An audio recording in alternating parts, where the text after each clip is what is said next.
I've had my 2018 KTM 390 Duke for almost 5 months, and to me, that's considered long term.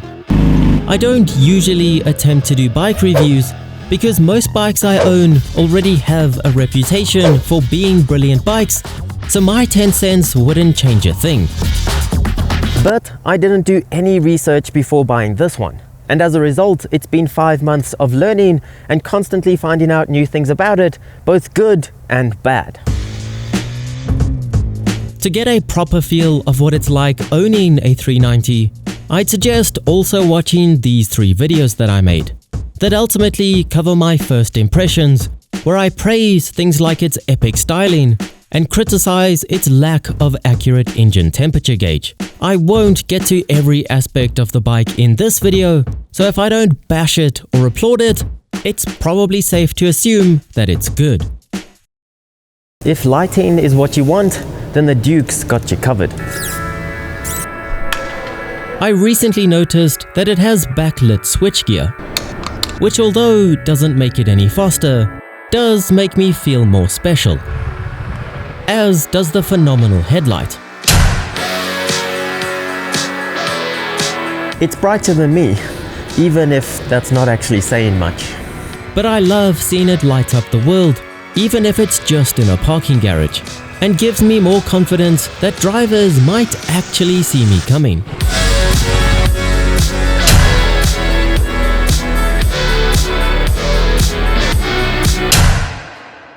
And if there's one thing that a bike targeting the younger market needs, it's a big, beautiful display that can connect to your phone. Even if it does so slowly. If you switch the ignition on and then start the engine, it won't connect to your phone for the entire ride. You have to switch the ignition on, wait about 10 seconds for the Bluetooth symbol to appear, and only then can you start the engine.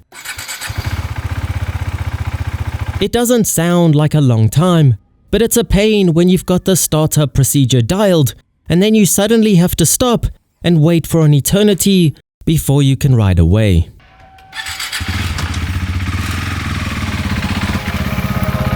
It also surprises me that with so much information, at least half of it is pointless. I'd much rather have air temperature than battery voltage. But yet, that's not an option, even though I know that it knows what the temperature is. It's also happy to announce when someone's calling me, but that's the end of its functionality.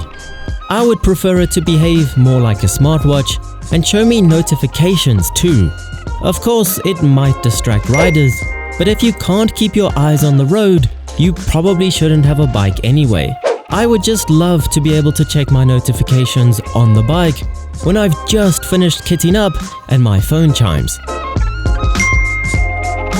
instead of having to remove a glove and crack open my jacket just to find a pointless email. It's at least enough of a diva that you'll be reminded that you ride a special bike. For example, the fuel cap is terrible. It feels like I'm about to break the key off just trying to get it open. It exaggerates the fuel range by about 20 to 30 kilometers, so maybe it is as bad at maths as I am after all. And the fuel consumption ends up at about the same number, no matter how you ride it. So you might as well have a bit of naughty fun. Then there are the buttons to control the screen. There are enough buttons to play a video game smoothly, but yet the way the settings are grouped and titled in the menu give you no clue as to what you'll find within them. Like riding modes aren't under a tab called modes. They're under motorcycle, obviously. Except that isn't everything within the entire menu to do with the motorcycle, so how does that help? And simply setting the clock is under preferences, not settings. But time isn't a preference. I can't have a preferred time. It's either right or it's wrong. However, it does turn heads. I've had more compliments riding this around than I ever got on my R1.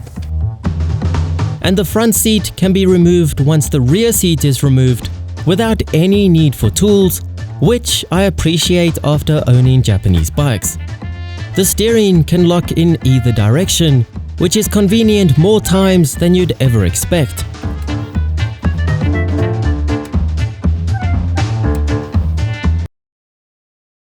It's as fun to ride as it is to look at, even with its strange geometry.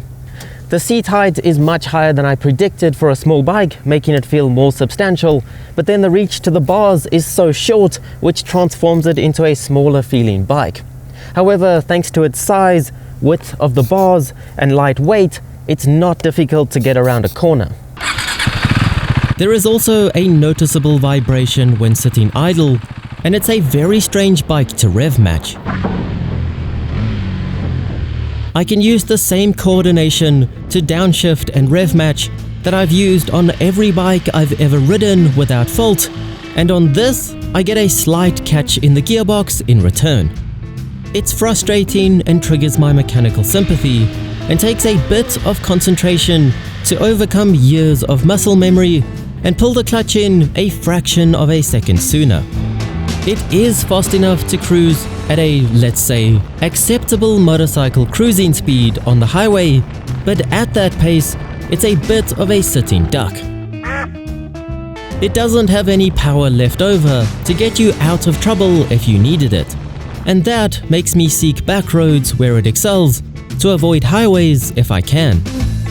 Suspension on smaller bikes is usually on the softer side, and although I'm not exactly heavy, it is suitably firm even without playing with the adjustable preload on the rear shock, and doesn't make me wish for clickers up and down the forks that I could meddle with. Overall, it's a very solid bike that I would recommend to anyone looking in this segment of the market. People are happy to comment that it's made in India as though that's an insult, except that it still comes out of the factory with a KTM badge and KTM seal of approval. It's purely cost effective, not a compromise. But anyway, hit the like button if this video helped you out at all, and I'll see you on the next ride.